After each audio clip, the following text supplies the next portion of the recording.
कम बजेगा जब मेरा शरीर छूटेगा और भगवत प्राप्ति होगी। परंतु आश्चर्य हुआ, गुरुजी का शरीर तो छूट गया पर घंटा नहीं। सूरदास जी अपने गुरुदेव की सेवा में बड़े अहोभाग्य है जिनको गुरुदेव की आज्ञा पालन करने का सौभाग्य मिलता है। उनके पुण्य की क्या महिमा, जिनको गुरुदेव आदेश करते हैं आप ऐसा कीजिए। अहोभाग्य जिन्हें गुरुदेव की आज्ञा मिल गई। इन्हीं का नाम खोजी जी पड़ा, चतुरदास जी का नाम खोजी जी पड़ा। ये गुरुदेव जी की सेवा में, अब जैसे गुरुदेव लघु शंका कर रहे हैं तो पानी लिए खड़े, गुरुदेव को हस्त प्रक्षाल आचमन आज्ञा कब क्या हो जाए, जल की सेवा ले। गुरुदेव जी लघु शंका में ही समीप बैठे। बड़ा भारी पीपल का वृक्ष दूर था तो वायु के द्वारा उसके फल और पत्ते बीज सब बड़े थे। लघु शंका किए, हंसने लगे और हंसते हंसते हाथ प्रक्षालन किया, आचमन किया तो इतनी जोर की मुस्कुराहट और हंसी थी। श्री चतुरदास जी ने, जिनको खोजी जी बाद में कहा गया,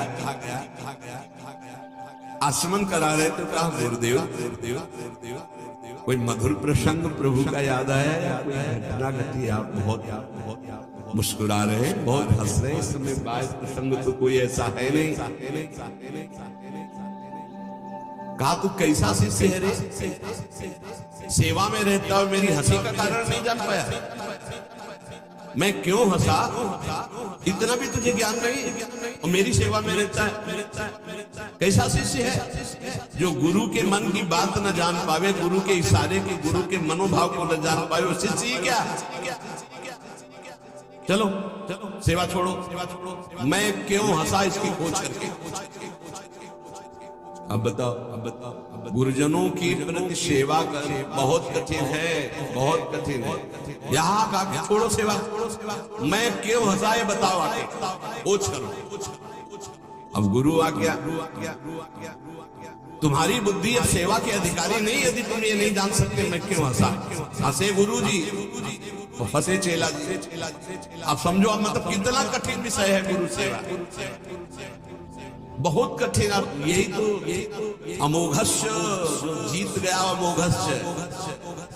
तुम्हारी बुद्धि विवेक रहित है। जब तक तुम हमारे हंसने का कारण ज्ञात करके ना हो तब तक तुम्हें हमारे पास कभी नहीं आना चाहिए। चलो जाओ, हमारे मन की बात जब जान जाओगे कि मैं क्यों हंसा, उसका कारण सही बताओगे आकर, और जो मैं मन में सोच रहा था तो फिर सेवा में रख लेना, तब मैं मानूंगा कि तुम मेरे सच्चे शिष्य हो, सेवक। साष्टांग दंडवत किया, जो आज्ञा गुरु आज्ञा। अब चल दिए जहां संत महात्मा मिलते तो विनम्रता पूर्वक दंडवत करते हो, कहते हमारे गुरु जी लघु शंका करते समय हंस दिए, क्या कारण था? तो सब कहते गीता की बात पूछो, भागवत की बात पूछो, वेदों, तुम्हारे गुरु जी है तो लघु शंका में हंस दिया, हमें इसका क्या मतलब बताए? और उपहास होता, भला कोई इस प्रश्न का क्या उत्तर दे? कोई सुलझे हुए महात्मा थे, उन्होंने कहा रामायण गीता भागवत का प्रश्न हो तो अभी मैं उत्तर दे दूं, लेकिन आपके गुरु जी लघु शंका करते हुए क्यों हंसे, इसका हमको क्या कैसे होगा, हम कैसे उत्तर दे आपको? ये तो गुरु जी से पूछो जाके। बोले नहीं, गुरु जी ने कहा जब तक इसका उत्तर न मिल जाए हमारे सामने मत आना, मुख मत दिखाना। अरे संत जन बहुत पहले, और हर उनकी आज्ञा में बहुत बड़ा रहस्य होता था। अब ये रोज जलते कि गुरु सेवा से वंचित हो गया, गुरु सेवा छूट गई। साधक को इस बात की बहुत पीड़ा होनी चाहिए, जिसको गुरु सेवा, तो ये होना चाहिए कि कौन सा अपराध बन गया, दुर्भाग्य आ गया कि गुरु सेवा छूट गई। वो रात दिन चलते इसी तरह, और संतों से जा जाकर पूछते पर कोई समाधान नहीं मिला। अब उन्होंने विचार किया गुरु जी के सामने जाना नहीं, सेवा है नहीं, तो शरीर को रख के क्या करें, शरीर को नष्ट कर दें। शरीर का परित्याग कर देने की भावना। ये देखो, ये है गुरु भक्त का लक्षण कि अब शरीर रख के क्या करें। गुरु जी ने सेवा से निकाल दिया, उत्तर मिल नहीं पा रहा, तो शरीर किस काम का।